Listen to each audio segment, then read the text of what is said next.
kadang mliginipun wonten ngoho lumeber wonten sak kanan kiringipun ingkang kapinujon wekdal dinten menika nembe kaparingan ganjaran wujudipun sakit mugi-mugi sak pengker kula sak rencang enggal dipun paringi dangan paringi mantun kados wingi uni Allahumma Amin Allahumma amin.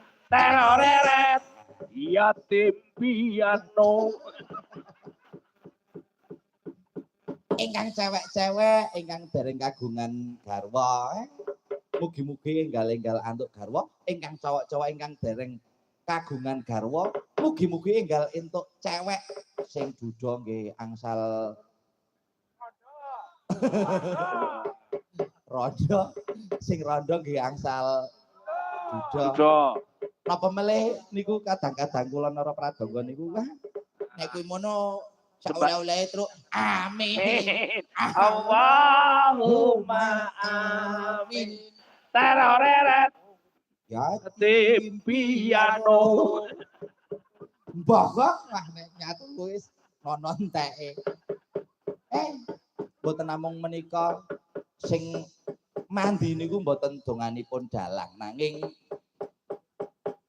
ikhlasipun tulusipun sedaya sanak kadang ing ngaha mriki sarta aminipun sedaya sesepuh bini sepuh mugi-mugi Gusti ingkang Maha Suci paring ijabah menapa ingkang dados penjangkanipun sageta tuwuh kang ginayuh sembada ingkang sinedya kula sarencang sak pengkeripun saking mriki nggih kula nggih kadang-kadang kula nara pradangga nggih kadang-kadang kula ibu-ibu waranggana nggih kadang-kadang kula sound system nggih kadang-kadang kula ingkang nyetriming sedaya nganti karahayon kawilujengan beto wangsul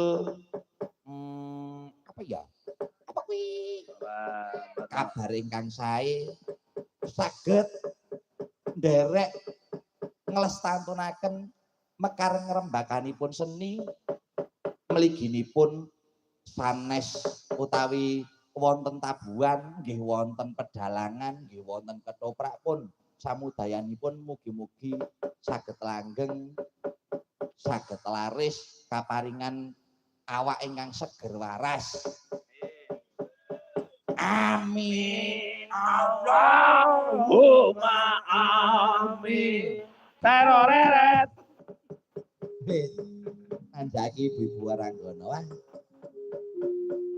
coba tak ketebungan mbok menawa para pepunden ing ngaha kene ana sing durung prisa tak wiwiti saka sandingku iki sugeng sonten Dik wah iki cahayu sugeng sonten Mas Petro asmanipun sinten dalemipun pundi tasih sekolah napa ampun bekerja nderek pitepangan kula Riris Dian Sukoati. Mbak Riris Dian Sukoati saking Pakis Magelang. Saking Pakis nggih menika awon tanpa werni menika adi kula putra nomor kalih saking bapak kula Pak Kuat Pakis. Oh kuwi adimu kok, Truk.